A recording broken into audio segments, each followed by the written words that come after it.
Oke. Farhat. Ya, Halo. nunggu dulu ya. Oke. Tuh, ada muridnya. Nunggu Siap-siap, Pak. kumpul-kumpul dulu. Murid siapa, Dok? Muridnya Dokter Farhat katanya. Ya, ya, ya. Bagaimana kabarnya, Dokter Lala? Sehat? Sehat, Alhamdulillah. Dokter Farhat bagaimana kabarnya?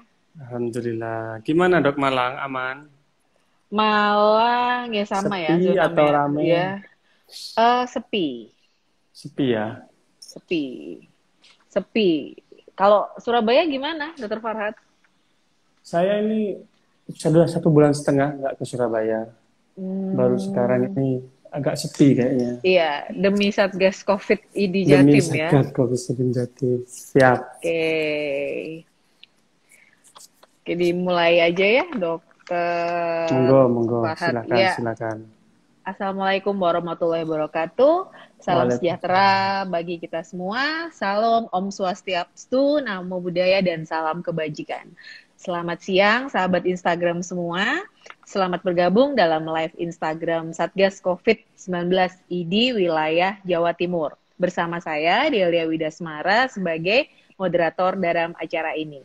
Hari ini kita akan membahas mengenai periksa ke poli rawat jalan rumah sakit di era COVID. Amankah? Bersama Dr. Farhat Suryaningrat, spesialis dermatologi venerologi, dan juga sebagai Satgas COVID-19 ID wilayah Jawa Timur dari Bangkalan ya, Dok ya. Siap. Oke, mungkin Dr. Farhat bisa memperkenalkan diri, Dok, terlebih dahulu. Terima kasih, Dokter Lala. Saya adalah Dr. Farhat Suryaningrat, SPDV. Saya juga anggota tim Satgas ID COVID untuk Jawa Timur. Kebetulan saya juga ketua ID di Bangkalan dan salah satu jajaran manajemen di Rumah Sakit RSUD Bangkalan. Oke. Sudah itu saja, Dok. Saya rasa Itu aja, Dokter Lala. panjang sekali ya ini jabatannya kalau dijabarkan satu Kalau persatu. Oke, sahabat siap, sekalian, pada siap. kali ini kita akan mencoba menjelaskan tentang keamanan dari pemeriksaan diri ke poli di rumah sakit di era COVID ini. Tetapi sebelum itu, dokter mungkin bisa dokter jelaskan dahulu ya, pengaruh pandemi COVID di sisi pelayanan di rumah sakit, khususnya di poli rumah ini, rawat jalan, rumah sakit. Jalan ya. Okay. Iya. Jadi, bismillahirrahmanirrahim. Terima kasih, Dokter Lala. Untuk awal kita menjelaskan apa sih yang harus kita perhatikan nih. Saya ingin sedikit beri gambaran kondisi rawat jalan di rumah sakit umum. Saya rasa rata-rata hampir sama. Yang pertama ada terjadinya penurunan angka kunjungan untuk pasien non-COVID di poli rawat jalan. Angka kunjungan ini bisa menyentuh angka 60%, Dokter Lala. Jadi sangat menurun sekali. Yang menjadi titik berat perhatian di sini adalah untuk kunjungan-kunjungan ke poli-poli yang memang untuk penyakit kronis.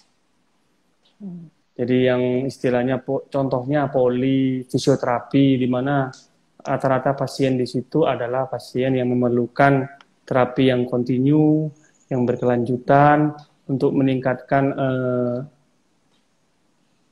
kondisi fisiknya ke arah yang lebih baik. Jadi yang kedua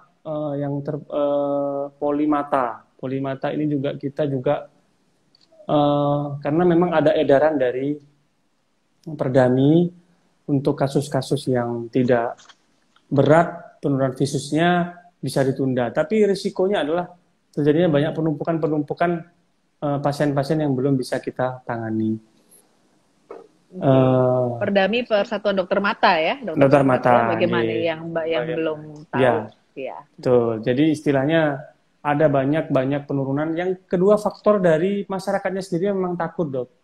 Jangan-jangan nanti aku ke rumah sakit kena COVID nih. Banyak dokter kena COVID, banyak perawat kena COVID. Jangan-jangan nanti aku periksa kena COVID nih. Jadi mungkin itu juga harus menjadikan pemahaman bersama di sini. Kenapa sih kita harus nggak perlu takut ke rumah sakit kalau memang sakit. Yang ketiga, karena angka-angka kontrol penyakit kronis ini berkurang, akibatnya adalah risiko angka kesakitan dan kematian yang meningkat tuh. Jadi tiba-tiba rata-rata pasien sekarang karena jarang kontrol, jarang ini Ya.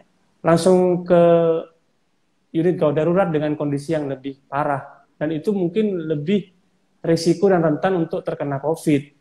Jadi semacam lingkaran setan untuk kejadian COVID dok yang tidak baik. Ya. Berarti bedanya poli rawat jalan sebelum dan sesudah COVID itu dari penurunan angka kunjungan saja atau Betul. ada lagi? Jadi yang pertama penurunan angka kunjungan tadi dok ya, karena memang dokternya sendiri yang mengurangi jam praktek yang pertama dari edaran-edaran dari kolegiumnya. Yang kedua memang pasien takut dok. Yang ketiga itu tadi memang kondisi COVID ini, yang kondisi masyarakat terhadap penerimaan tentang COVID ini yang membuat masyarakat kadang-kadang kalau bisa ditahan kita nggak usah lah. Dan itu lebih membahayakan lagi untuk terutama untuk teman-teman masyarakat yang mempunyai penyakit kronis seperti kencing manis, gagal ginjal, penyakit kronis, darah tinggi, itu yang terutama harus tetap kontrol sebenarnya itu dok, pesan yang ingin kami sampaikan. Dan yang kedua adalah kondisi keamanan rumah sakit. Sebenarnya kita sudah menerapkan banyak SOP, yaitu pemakaian APD. Pemakaian APD sendiri itu sebenarnya untuk melindungi para pasien yang datang. Selain untuk melindungi selain diri sendiri juga ya. Selain nakes ya. Jadi dokter Farhad sebagai Satgas ID Jatim, kita kan tahu sekarang zonanya hitam ya, dokter Farhad, betul ya? Hitam, betul. Hitam ya, zona hitam kayak rambutnya dokter Farhad nih. Persiapan apa saja dok yang dilakukan rumah sakit? Dokter spesialis, dokter umum, kemudian perawatnya mungkin dok, dalam menghadapi pelayanan rawat jalan di era COVID ini, saya rasa penting soalnya dokter Farhad. Jadi pertama kita satu untuk rawat jalan ya Mbak ya. Yang pertama infrastruktur dalam penyiapan pencegahan terturunnya COVID. Infrastruktur ini mulai dari ruang-ruang kamar-kamar poli itu sebisa mungkin, semaksimal mungkin kita lakukan pemberian tekanan negatif dok dalam ruangan poli. Itu sudah mulai kita lakukan. Saya kira ya, di ruangan polinya itu sudah tekanan mulai. Negatif itu bagaimana dok? Mungkin ada yang belum mengerti di sini. Kenapa sih kok harus tekanan negatif ya? Gampangnya aja dok, jangan sulit-sulit. Oke. Gampangnya gini, jadi kalau tekanan negatif itu kayak di kamar mandi dok. Kita kasih exhaust. Oh, untuk keluar udara keluar. Untuk keluar udara, ya. Gampangnya sederhananya itulah. Tapi dengan prosedur-prosedur yang sesuai dengan SOP ruangan tekanan negatif mungkin akan lebih rumit, tapi sederhananya adalah pemakaian exhaust itu satu. Yang kedua, infrastruktur ruangan itu adalah mungkin bisa digambar, ada gambar-gambar itu terlalak yang pemakaian yang kayak, pertama apa? Desinfektan. Bukan, itu loh yang kayak kaca gitu di poli-poli itu di kaca, pendaftaran. Bukan ya. Nah, terus ini WD, nanti itu dulu. Terus. Nah, ini contohnya ini. Jadi kalau dari awal kita sudah memasang ini barrier antara pasien dan customer pasien dengan CS-nya ya. CS-nya. Pertama kali pasien masuk. Pendaftaran. Pendaftaran kita sudah mencegah itu dari awal. Itu dari sisi kemudian pemakaian face shield itu sudah kita pasti semua sudah itu. Yang kedua tadi desinfektan dokter Lala. Jadi desinfektan. Ini dokter. Mulai deh.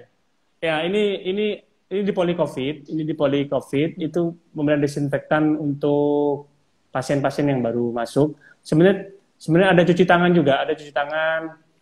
Nah, ini untuk pasien di poli COVID. Ya.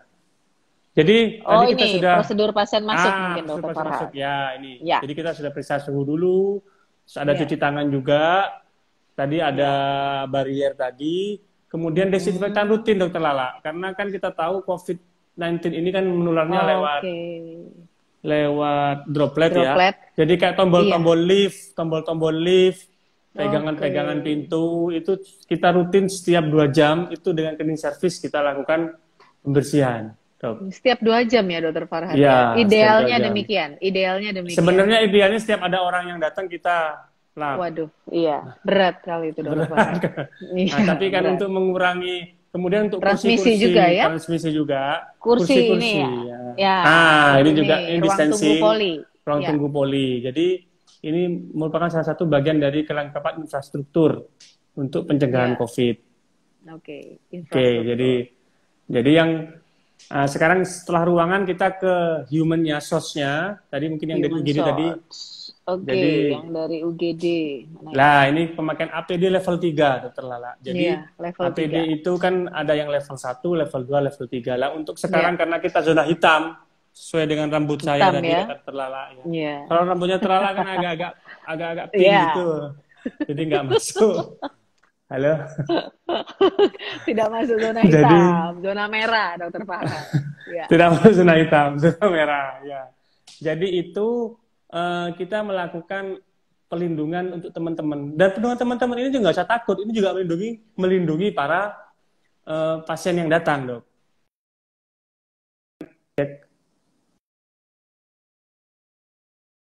Ini juga untuk yang hadir. Halo, Iya. masuk terlalu. Ya, halo. Masuk. Oke. Aman. Jadi untuk melindungi teman-teman yang juga masyarakat yang periksa ke poli rawat jalan ataupun ke IGD. Iya, iya, iya. Itu terlala. Mungkin ada pertanyaan lagi dari teman-teman Oke. atau dari terlala. Gini, poli apa saja, Dok, yang bisa dibuka di selama Sebenarnya COVID-19 ini? sama COVID-19 ya. Sebenarnya semua poli kita bisa buka, Dok. Cuman memang ada beberapa poli karena edaran resmi dari perhimpunannya, dari organisasinya, contohnya poli gigi. Poli gigi itu sampai sekarang dokter gigi itu belum berani untuk melakukan tindakan-tindakan yang minimal invasif seperti istilahnya apa kalau di dokter gigi itu ya, kayak ngebor, kayak tambal, cabut, ya pokoknya yang istilahnya yang rumit-rumit lah di dokter gigi itu memang belum, edaran dari mereka belum bisa dibuka, jadi hanya elektif aja. Tapi kalau selain itu, sebenarnya kita sudah open, Dok. Open. Poli kulit termasuk boleh buka ya, Dokter Farhan? Oh, boleh. Poli kulit itu boleh kontaknya sekali, ya? minimal. Silahkan kalau periksa ke poli kulit aman, insya Allah. Insya Allah aman. Dengan protokol. Okay. Ya. Terus gini, dokter, kan di rumah sakit itu ada pemeriksaan tambahan ya, seperti lab, radiologi. Betul ya, Dokter Farhan ya? Itu bagaimana, Dok, selama COVID-19? Ya. Betul, ya. Ini yang satu yang tetap ya, kita fokus COVID-nya. Yang pertama adalah mencegah atau memutus rantai penularan. Kalau di poli-poli radiologi itu sebenarnya kita karyawannya juga tenaga radiolognya juga memakai pakaian APD level 3, Dok. Gitu. Tenaga lab juga memakai APD level 3 juga, sama semua. Oke. Kemudian operasi elektif, Dok, seperti apa ya, kita kan tahu di rumah sakit itu pasti kan bukan hanya dokter kulit aja ya, Dokter Farhan ya. Ada objin, ada mata, ada bedah. Nah, ini bagaimana, Dok, terkait operasinya? Nah, ini sekarang memang yang jadi kalau di rumah sakit pemerintah, Dok. Ya. Rumah sakit pemerintah itu kita sekarang karena memang kita ada banyak pandemi COVID ini sedang berlangsung dan zona hitam. Setiap pasien yang datang itu kita rapid, Dok. Prosedur tetapnya kita akan melakukan rapid. Datang atau mau operasi, Dok? Mau operasi. Jadi pasien yang di UGD yang elektif ataupun yang situ screening awal kita lakukan rapid test untuk semua pasien. Nah, dari yang rapid test itu, Dok, kita sekarang membagi lagi. Jadi kalau dulu kan ada operasi elektif dan operasi emergensi. Ya. Nah, sekarang ada lagi istilahnya tengah-tengah. Operasi, ya. Jadi istilahnya zona abu-abu ini mungkin. Zona abu-abu, ya. Jadi memang orang dengan elektif, ya. Teman-teman yang masyarakat yang memang operasinya elektif tapi dia butuh segera. Contoh kasus-kasus urologi seperti itu kan memang kadang-kadang memang belum situ ya, Dok ya. Kalau kita tidak mengerjakan, Nah, kalau kita teman-teman tidak mengerjakan, kasihan teman-teman yang retensi urin, yang walaupun tidak situ, masa dia pakai kateter beberapa bulan, risiko infeksi kan tinggi. Jadi tetap kita layani. Pasien urologi ya. Kalau yang emergency tetap lanjut, Dok. Tapi yang ada yang semi emergency istilahnya tetap kita buka. Kita mulai lakukan operasi-operasi. Ya. Terus begini, Dok. Kan biasanya ada pasien ya kalau kita ke rumah sakit ada yang langsung ke rawat jalan ya, ada yang langsung ke rawat jalan, ada juga yang langsung ke IGD. Nah, itu gimana, Dok? Oke. Jalurnya beda. Jadi memang jalurnya beda. Jadi gini, sekarang ini kan karena kalau di tempat kami ya saya rasa hampir mirip-mirip. Karena kondisi masyarakat itu kalau nggak sakit parah, sekarang nggak ke rumah sakit, Dok. Jadi sepertinya teman-teman masyarakat ini lebih suka langsung tiba-tiba ke UGD. Jadi angka kunjungan UGD kita naik, tapi angka kunjungan rawat jalan kita turun. Karena memang di UGD kan sebenarnya banyak masyarakat, banyak pemeriksaan itu yang bisa dilakukan di rawat jalan.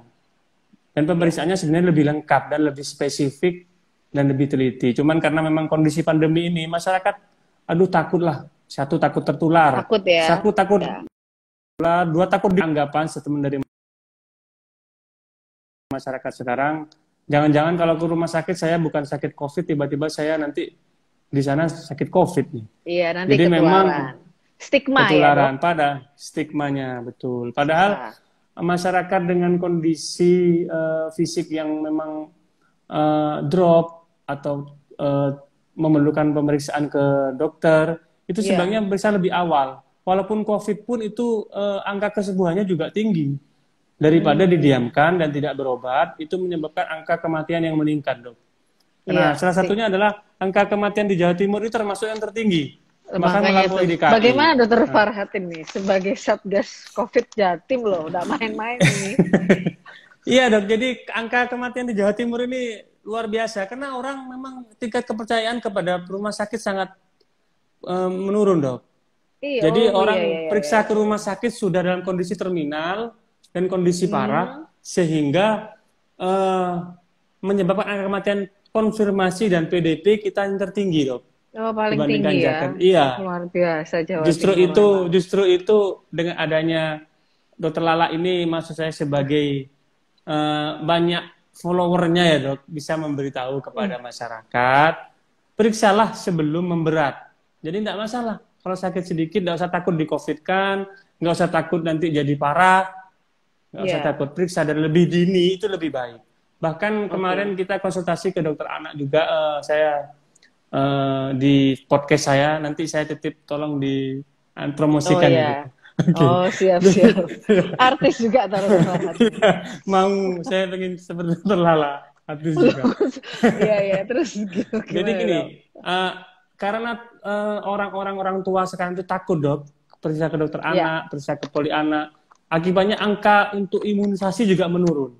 Jadi risiko ancaman wabah baru seperti polio, measles, rubella itu juga meningkat, Dok, sekarang kejadiannya. Begitu, Dok. Itu komennya. Banyak muridnya Dokter Farhat juga ini di sini. Mana? Murid? Ada. Jangan-jangan. Ada. Ada ya. Terus gini, Dokter Farhat ya. Gimana? Apa yang harus pasien persiapkan ke poli rawat jalan? Misalnya ya, pasien memiliki keluhan gejala COVID nih, ada demam, ada batuk, pilek. Apakah langsung ke poli COVID atau nanti akan disaring sendiri oleh rumah sakit? Terus kemudian pasien apa boleh, sekarang kan gini, banyak kemarin ya Dokter Farhat agak viral ya, kalau masyarakat pakai masker bedah dihujat, ya kan?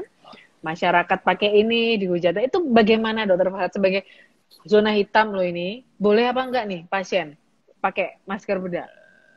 Ini ada sulit rupanya. Ini sulit ini pertanyaannya. Jadi gini, sebenarnya memang idealnya kondisi seperti sekarang ini, walaupun masyarakat biasa itu memakai masker bedah, dong. Kondisi idealnya. Cuman kan kita kondisi idealnya, karena memang kita potensi penularannya tinggi sekali di Jawa Timur ini, Dok. Cuman kan kita mempertimbangkan tingkat. Saya punya gambar, Dok, saya bantu. Ya. Ini ada masker bedah, itu surgical mask, diterangkan, Dok. Kan virus bisa 95% loh itu. Jadi kan kalau kita tetap teorinya adalah untuk COVID ini tetap yang terkini adalah droplet infection. Kemungkinan untuk aerosol juga ada di lokasi-lokasi tertentu. dengan tingkat kepada. Jadi memang kalau untuk idealnya dok, masyarakat dan dokter itu minimal menggunakan masker bedah. Nah, Minimal, idealnya ya. Idealnya ya. Oke, idealnya. Cuman karena kita mempertimbangkan kondisi ekonomi, harga, kan bareng kita ekonomi, berarti nomor satu memang. Ya minimal dengan masker kain itu tidak masalah, dok. Karena kan yang penting adalah jaga jarak, tetap cuci tangan, dan potensi aerosol itu kan tertinggi di daerah yang tertutup, dok. Daerah tertutup, contohnya di ruangan ber-AC, di ruangan itu potensi aerosolnya meningkat untuk penyebaran aerosol. Jadi mungkin jaga jarak dan setelah ngobrol mungkin langsung keluar ke udara bebas. Jadi untuk mengurangi viral load tertularnya begitu. Oke. Selain cuci tangan, pakai masker dan physical distance ya, Dokter Farhad. Siap. Iya, selain bawa hand sanitizer sendiri. Oh iya, Dokter Farhad, kalau baju dianjurkan yang lengan pendek atau lengan panjang? Ini saya nggak bicara yang berjilbab ya, misalnya yang tidak. Jadi gini dok, intinya adalah selama kita cuci tangan, lengan pendek lebih baik dok. Cuman masalahnya, kalau lengan panjang kan kita harus istilahnya, tapi lengan panjang pun tidak ada masalah dok. Yang penting tidak ada, kan reseptor dari COVID ini kan mata, mukosa mulut, dan mukosa hidung. Selama tidak menggaruk-garuk, tidak mengenai ketiga mukosa itu lebih safe gitu dok. Oke, terus ada pertanyaan gini dok, ini kan poli misalnya rame ya dok ya, berapa sih idealnya, berapa jam sih kita menunggu di situ amannya, ada nggak waktu amannya atau sesuai dengan jumlahnya atau gimana Dokter Farhad? Kalau ideal resminya dok ya, belum ada, saya belum pernah mendapatkan guideline panduannya ya, cuman idealnya adalah angka kontak itu kan angka kita dalam satu ruangan ini tidak lebih dari 20 menit, dok. Tidak lebih dari 20 menit. Ya. Jadi kalau istilahnya dengan space jaraknya sudah ada, itu kalau mengurangi paparan viral load yang keluar dari mukosa yang kita saat bicara ini, dok, dropletnya gitu, dok. Oke. Terus kemudian kejujuran pasien, Dokter Farhad, bagaimana ya supaya pasien itu jujur? Kan sekarang banyak juga ya kita bicara yang kemarin-kemarin ya, karena nakes tertular karena tidak jujur pasien dan sebagainya. Itu fase awal dok, fase waktu belum transmisi lokal. Sekarang udah nggak ada ya? Sudah nggak ada, kita sudah menganggap di depan kita adalah COVID dok, itu sudah istilahnya. Setuju. Kalau fase awal dulu, fase imported case namanya, itu kita memang sangat penting sekali untuk analisis. Tapi sekarang banyak kejadian di tempat kami dok, orang yang tidak pernah kemana-mana, tidak pernah kontak ke luar negeri, tidak pernah keluar daerah, tapi ya tetap terkonfirmasi karena sini sudah transmisi lokal dok. Jadi nggak bisa kita menganggap Anda dari luar negeri, sudah nggak relevan kalau saat ini. Sudah nggak relevan. Mungkin dari Surabaya ini, mungkin dari Wuhan, Cina dok, kalau ketemu kita mungkin Anda dari Surabaya ya? Nggak boleh masuk. Nggak boleh masuk. Oke, gitu ya. Terus gini Dokter Farhad, perkara rujukan ini Dokter Farhad. Gimana? Rujukan. Nah, misalnya kita selama ini pasien rujukan rumah sakit tipe A ya, atau B dan C. Berarti kan harus meminta rujukan ke puskesmas dulu, atau klinik, atau rumah sakit yang tipe D. Nah, lamanya itu tadi ada transmisi dan sebagainya itu bagaimana sebaiknya Dokter Farhad?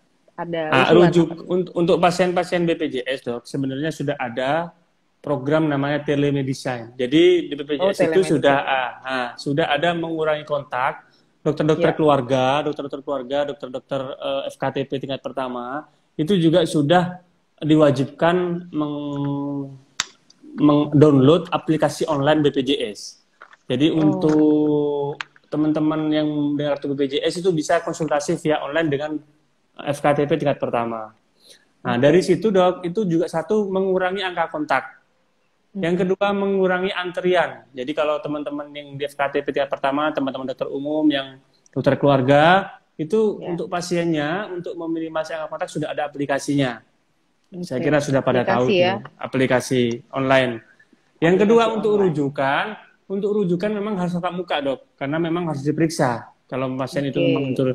Tetapi untuk penyakit kronis sebenarnya itu sudah ada mekanismenya dok. Tidak perlu kembali ke FKTP tingkat pertama. Jadi tinggal obat-obat yang penyakit kronis, orang-orang dengan kencing manis, dia hipertensi, gagal ginjal, itu semua bisa mengambil, tetap bisa ke rumah sakit hanya untuk mengambil obat. Jadi tidak perlu kontak Oh dengan ya, dokternya. tidak perlu Gitu, Dok. kontak dengan dokternya Ya, ya. Oke oke. hanya untuk mengambil obat. Nah, itu sekarang yang memang menurun juga, orang saking takutnya, ngambil obat pun takut.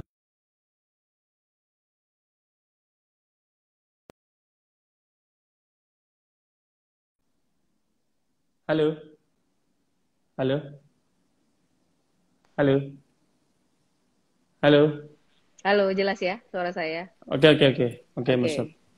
Ya, Ah, telemedicine dokter. Yang tadi kan dokter kan menjelaskan ah, telemedicine ya. Kasus apa oke. saja yang bisa menggunakan telemedicine? Semua bisa atau hanya sebagian?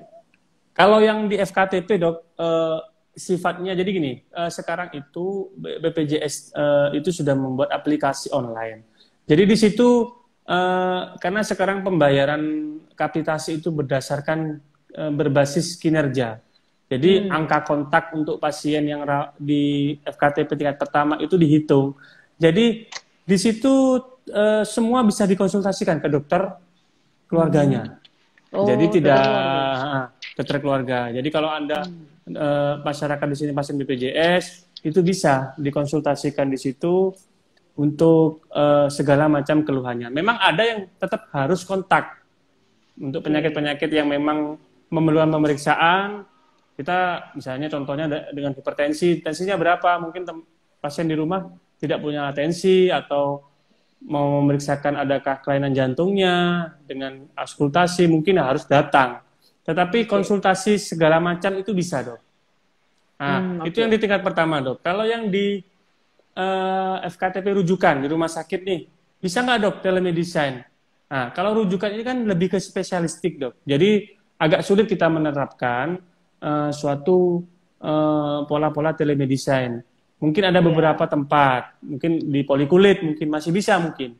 Karena Hmm. kan dengan gambar-gambar, tapi kalau tindakan-tindakan di Poli THT misalnya, gimana kita mau telemedicine? Kita Ya. meriksa rongga mulut, kita meriksa Ya. tonsil, kan nggak bisa, Dok. Ya, ya, oke, oke, oke, Dokter Farhat. Oh ya, Dokter Farhat, kalau kita ke Poli Rawat Jalan, apakah ada suatu kewajiban swab dulu atau rapid test dulu mungkin, Nggak Dokter ada, Farhat? tidak ada, Nggak Dok, ada tidak ya, ada, tidak ada, sama sekali silakan tidak aja, ada ya. tidak ada. Jadi tetap untuk teman-teman yang gejala dini, gejala awal, silahkanlah periksa ke Polda Jalan sebelum itu memberat. Itu Betul, kunci setuju. utamanya di situ, Dok. Kunci utama ya. Ya, Dokter Farhat, rumah sakit di Jawa Timur atau di Surabaya, misalnya kita bicara yang paling gede ya, ya Dr. Sutomo. Sutomo, mungkin sudah full atau bagaimana nih, Dokter Farhat?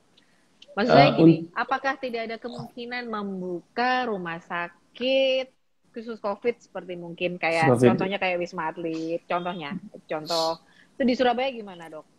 Ada wacana ke sana atau gimana? Sebenarnya waktu kita pernah waktu itu saya sebagai manajemen rumah sakit ya, Dok, pernah Oh, luar diundang biasa. Bu Sebagai apa, Dok? Hovifah.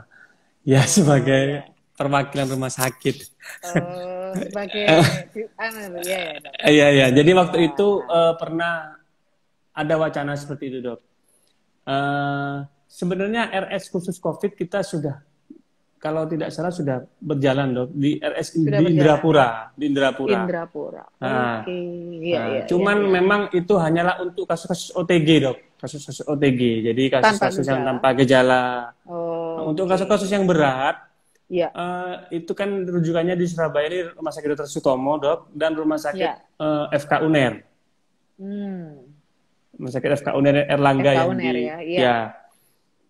Nah, itu yang memang sering kali terjadi overload pasien, Dok, di situ. Di situ Nah, ya. ya, untuk membuat rumah sakit yang ke arah yang seperti Dr. Sutomo dan kelengkapan ventilator, tenaga ahli ini banyak infrastruktur yang diperlukan, Dok. Saya Iya, rasa eh, pikiran ke arah situ mungkin sudah ada, Dok. Cuman memang kita lagi mempersiapkan sambil menunggu angka R dari COVID ini ya. bagaimana, angka kematiannya, angka Apakah positifnya, melandai? apakah Apakah melandai, apakah naik. melandai lah, Dokter Farhat. Ya kan ada Amin, Dokter amin, Dok. Farhat Amin. sebagai Siap, siap. Satgas COVID-nya. Siap, Dokter, siap. saya sering melihat nih sekarang pada fashion fashion pada COVID ya. Fashion Face banget. shield. face shield saja tanpa menggunakan masker. Pendapatnya Dokter Farhad mungkin atau ada boleh sedikit di Jadi ini sebenarnya direview. fungsi dari face shield itu dengan masker berbeda sebenarnya, Dok. Nah, ya Jadi tolong gini, Dokter Farhad di edukasi. jadi kalau masker itu mengurangi potensi aerosol Ya. dan droplet secara Aerosol, bersama. aerosolnya Aerosol gimana? ya. Mungkin banyak yang belum Aerosol tahu. itu gini, jadi kita menghirup nih tatap muka begitu, Dok. Ya, Ya. itu aerosol. Kalau droplet ini Oh ya. percikan ludah Ya. kita nempel di tangan, nempel di baju, nempel di meja. Ini untuk mengurangi droplet yang keluar tuh dengan face shield. Ya. Nah, tapi Gus yang Farhad, ke G. Itu ada yang komen Gus ada. Farhad, G. Siap. Jadi itu Siap, dengan siap. face shield. Tapi kalau Ya. masker itu mengurangi aerosolnya, Dok. Jadi udara, lewat udara. Udara ya. Ya. Dokter Farhad Mm-mm. ini bahasanya tinggi sekali soalnya calon Lewat mahasiswa S3. udara.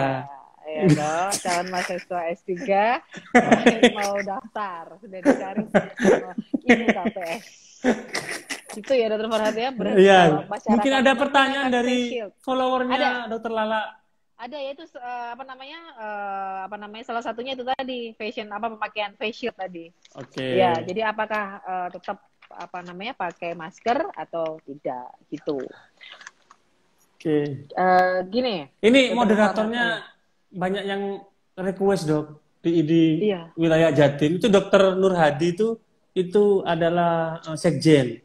Itu kayaknya Iya. terpesona dengan moderatornya. Aduh, terima kasih. Saya senang sekali membantu di Jatim ya, Satgas COVID-nya. Nambah-nambah pahala, Dokter Farhad. Ya kan? Iya, siap. Dokter, Siap. tempat-tempat yang melakukan, ini ada pertanyaan lagi di follower nih, melakukan penyemprotan langsung pada badan. Boleh komen, Dokter Farhad. Semua Ya. kan ada gitu. Gak apa-apa, maksudnya Iya. apa namanya? Oke. Dokter Farhad ini aja. Jawabannya apa ya namanya? Ya, biasa aja. jangan menyalahkan, jangan Enggak. no. Kan sudah Ya dipesan, kan? enggak boleh menyalahkan. Ya, setuju. Kita akan mengajak yang baik. Ya. Itu Jadi bagaimana, sebenarnya, Dok, risiko untuk COVID ini dengan penyemprotan desinfektan pada baju-baju Ya. itu sebenarnya mungkin itu untuk Dok ya. Jadi sugesti untuk meningkatkan imun aja. Oke, saya sudah masuk nih. Tapi secara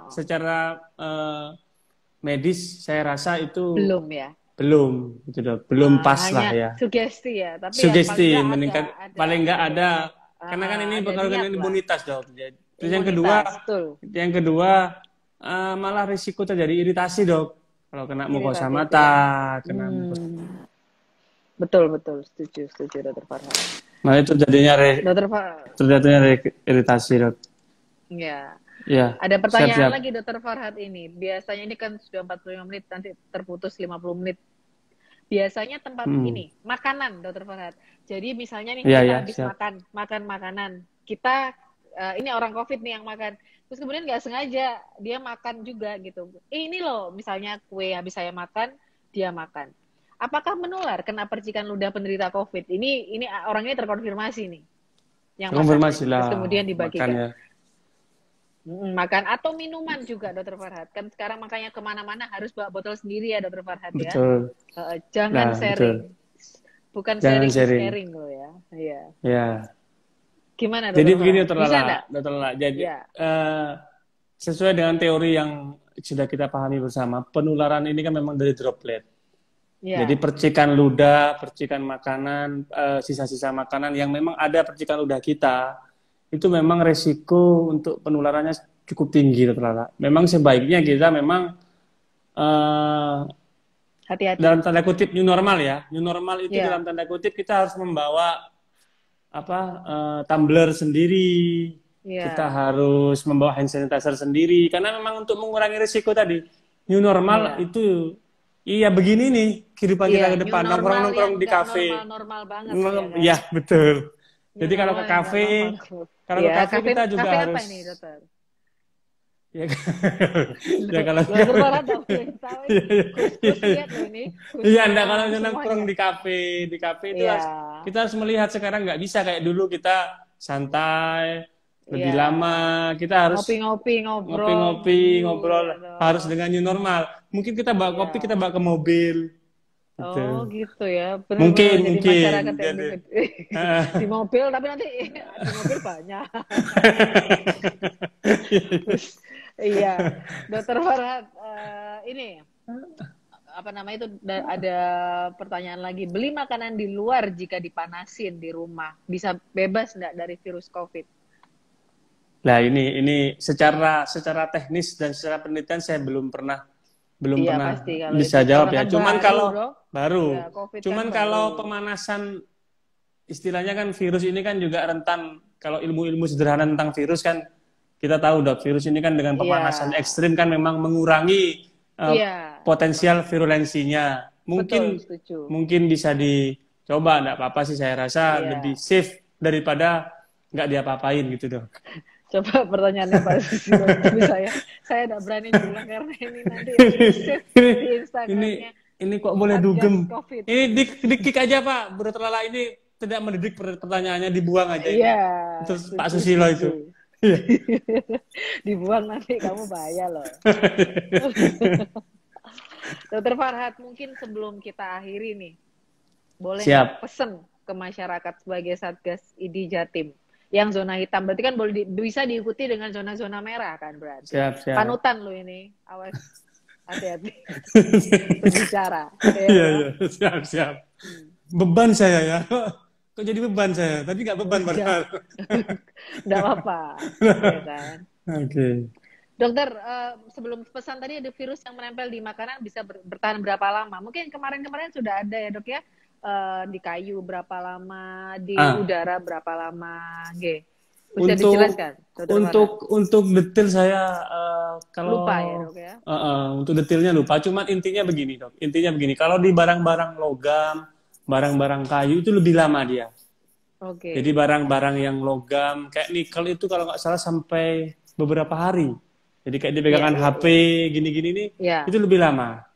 Kalau yang bersifat organik itu tidak begitu lama. Jadi saran kami barang-barang seperti HP, plastik-plastik seperti ini sering dicuci dok. Sering dicuci, sering didesinfeksi ya. Didesinfeksi ya, betul. Kalau HP dicuci nanti kalau mati, maksudnya yang belikan atau gimana? Dioles dok. Maaf. Iya, dibersihkan dengan alkohol yang rajin, betul. Ya, setuju ya. Setuju. Dokter Farhat boleh minta pesan terakhir kepada masyarakat, jangan terakhir lah ya, pesan kepada masyarakat. Jangan terakhir, saya takut ini. pesan kepada masyarakat. Oke. Biar ini tentang COVID ini bagaimana? Boleh buat nakesnya gimana, untuk masyarakatnya bagaimana? Dok, satu lagi itu dok, ada virus ibu pada bayi. Lah ini dokter SPOG nanti itu bikin live baru. Iya, nanti ada sesi. Baru nanti ini usulan baru nih, bagus ini. COVID pada bayi, nanti dokter Satgas Jatim akan membuat IG lagi nih, biar lebih terfokus dengan SPOG, lebih jos. Iya, lebih bagus dan jawabannya lebih spesifik. Reasoningnya, oke. Iya, kalau gitu pesannya dulu, kita ada tadi pesan terus dari tadi. Pesan, jadi untuk teman-teman dok, untuk teman-teman, untuk masyarakat tetap ya, karena memang kondisi kita tidak bisa lah isolasi dan kondisi ekonomi kita yang seperti ini, tetap taat protokol, tetap jaga jarak, cuci tangan dan memakai masker. Itu memang kita harus tetap taat disiplin untuk protokol itu dok. Terus kalau ada sanak keluarga yang terkena positif, kita harus segera isolasi diri. Jadi harus terpisah walaupun itu keluarga, itu kita harus isolasi. Itu pesannya. Karena banyak kerentanan kasus ini justru yang cepat menular yang kalau saudara. Keluarga ya dok ya? Yang saudara ini cepat sekali. Pengalaman kita di beberapa tempat, ada teman sejawat juga, ayahnya, ibunya, kakak adiknya semua confirm dan meninggal. Mungkin sudah mendengar. Sudah mendengar dok. Terus di tempat saya juga di satu kampung itu satu keluarga kakak adik berempat dok. Oh iya. Nah, jadi di Bangkalan dok. Di Bangkalan, satu keluarga itu lebih rentan, makanya kalau ada yang terkonfirmasi atau segera pisah dari pisah dari pasangan, maksudnya dari pasangan. Pisah kamar. Iya, pisah rumah aja dok, Jangan pisah di Iya. KUA lo, dok, lain lo. Lah makanya lain loh. Jangan. Sayang ini. Awas lo. Enggak. Lihat lo ini. Iya. Kemudian itu udah hanya itu tadi yang fokus adalah disiplin protokol itu aja. Kalau Disiplin memang tidak protokol perlu ya. keluar ya tidak keluar, tapi kalau memaksa karena kondisi ekonomi, karena kita ada aktivitas kesibukan ya monggo, tapi dengan taat protokol. Itu Oke. aja dok pesan dari Iya. Satgas Covid Jatim. Iya, terima kasih. Betul, ada terakhir nih tisu antiseptik bisa untuk membersihkan kemasan-kemasan pada makanan, dok ya? Saya dok, perlu mengetahui dulu intinya begini. Kalau Iya, dalam tisu alkohol antis harus 70%. Itu intinya yang kalau perlu dalam dipegang tisu itu. kalau tisu antiseptik itu berisi alkohol 70%, saya kira saya bisa. Intinya Bisa. gitu. Kalau yang enggak ini enggak bisa. Nah, Begitu kalau ya, Mbak. tergantung isinya. Iya, Betul. begitu ya, Mbak Mahda. Oke, terima kasih. Terima kasih ya, Dokter Farhat. Siap. Perhatiannya. Dokter Terima Lala kasih bisa juga ya, Ji- jadi ya. mendaftar lagi ya. Banyak yang Oh, antri. bisa. Oke, Bisa ya. siap. Oke. Iya. Oke. Iya. Terima kasih juga ya Satgas ID Jatim mempercayakan Siap. saya untuk menjadi moderator. Terima Oke. kasih ya, Dokter Farhat. Siap. Iya. Semoga sehat terus, Dok. Iya, terima kasih. Sama. Itu tadi live bersama Satgas Covid ID Jatim. Nanti bisa dilihat videonya di Instagram live-nya Satgas Covid dan bisa juga di Instagram saya Delia_SPKK. Terima kasih, salam hormat, sehat selalu. Assalamualaikum warahmatullahi wabarakatuh. Selamat siang. Ini harus foto.